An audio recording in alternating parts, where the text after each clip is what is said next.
like to use is in the 90s when I was chair of state government, and we had a lot of contentious issues. And he says, Jack, whenever you need a vote to get a bill out of committee, I'll be there. I might not be there on the floor for you, but to move this process along, he was very helpful. And I don't believe we have that today. And that's and that is disappointing that we don't have a more working relationship between the Republicans and Democrats. And Dick Drake is a great example. And his wife Shirley was very active up here with the Legislative Ladies League, and she is fine, but they're a very nice family. So that's a disappointment for all of us, and so we need to remember him in a way of really wanting to make this process work, and especially the area that he spent the most time on was the DOT, and the great work he did there. So that's kind of where we'll lead off today. Next week, we passed it out of committee yesterday, the education, the 4% allowable growth. We were planning on debating that bill hopefully early part of next week, and hopefully that bill can get down to the governor by the end of the week. This is our first focus on education this year, but it's not the last. We're going to continue to maintain our commitment towards teacher quality at $75 million. The second piece of that, we're going to continue our focus on early childhood, and then we're going to look at addressing the higher education issues yet this session as well. So it's going to be very similar to last year. We're going to continue our focus on education, and this year it starts off with the same thing it did last year, 4% allowable growth for K-12 education.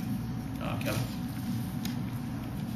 Just the nuts and bolts of the legislative process is obviously committee work, and you're seeing a lot of work in our committees this week that will intensify the next 2 weeks.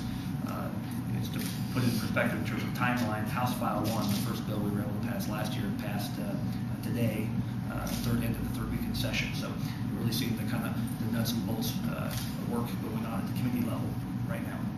What we are been doing besides monitoring and working with our committee chairs this past week is working with the governor, who is the head of the group on behalf of the Democratic Governors Association that's working with the federal Congress on the proposed stimulus package. And we continue to work with the governor and monitor that to prepare to deal with whatever eventual package they come up with, and it's not final yet. But there is likely to be some form of federal tax rebate, and is announced this week. All 4 caucuses, Democrat and Republican, have agreed to exempt those eventual federal rebates from state taxes. So basically it's committee work and monitoring the federal stimulus package is what we've been doing this week. Let me also add, just a half hour ago, members of the House and Senate received copies of the Commission on Affordable Health Care report, the committee report. That is going to be one of the top priorities of this legislature, is to move forward with legislation on affordable health care. So we're working on that. Let me also say, this week, Senate Republicans announced a couple of concepts or plans out there. But I guess I'd say they're doing their job as a minority, coming up with ideas, but they certainly aren't proposing any kind of balanced budget. They're talking about diverting $90 million from a set of other priorities towards the revenues tax fund. On Monday, they talked about a $200 million income tax cut. We believe that's certainly the job of the leaders is to craft some of those kind of messages. We believe most of their members agree with us that we need to maintain the commitments we made last year for things like access to higher education, expanded access to health care, raising teacher quality, getting to 25th in the country on teacher pay. We believe most in their caucus want to maintain those issues as priorities. The Republican plan on the revenues tax fund would actually take money away from senior citizen programs. So they've come up with some ideas, but I don't think they're really very serious ideas.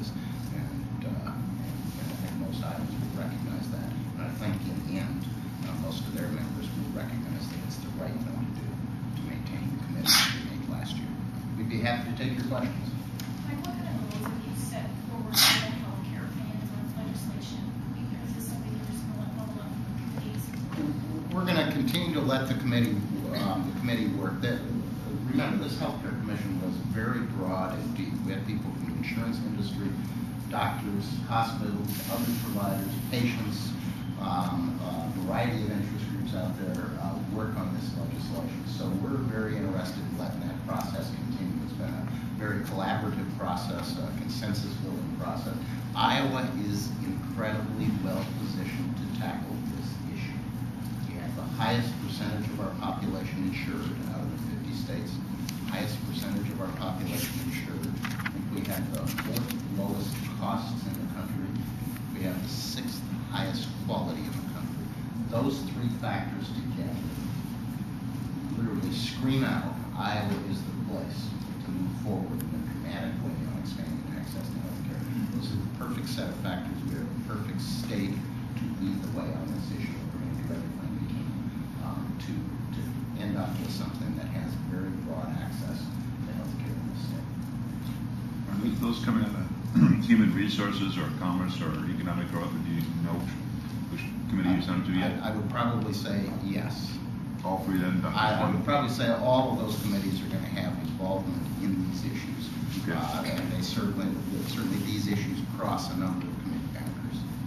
Okay. Representative Murphy, there were some no votes on the allowable growth bill coming out of the committee yesterday, and there's some concern among Republicans about the condition of the economy. We've got an economic stimulus package coming out of Washington. People are very concerned about a recession deepening, and there are Republicans on that committee who remember in 2001 when they passed allowable growth and then they had to go in and cut it. Do you have any concerns about doing that forward funding when the condition of the economy is so uncertain? I'm glad they finally remember what they did in 2001 and some of the things that they did in 1998, 1999, and 2000 that put them in that position. The first thing I would say is Democrats are very resolved on their commitment towards education, and so I think we are going to continue our commitment in the areas of allowable growth, early childhood, teacher quality, and then higher education as well. But this isn't surprising for Republicans. Last year, all but one of them voted against the early childhood piece. Am I correct? And yeah, so 45 out of 46. Last year, there were 10 or 15 of them that voted against the teacher quality bill.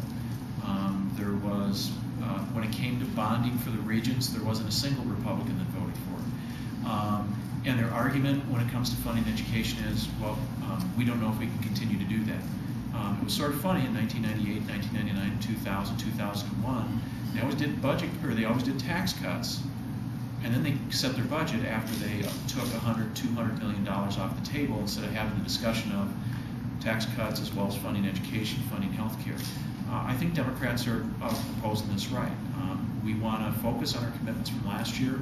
We're going to continue those commitments. And quite frankly, if the voters of Iowa, I think, will be impressed with the fact that we are maintaining our focus and not jumping around what we're doing. We're going to keep our focus in the areas of education and healthcare, and that's going to be our huge focus.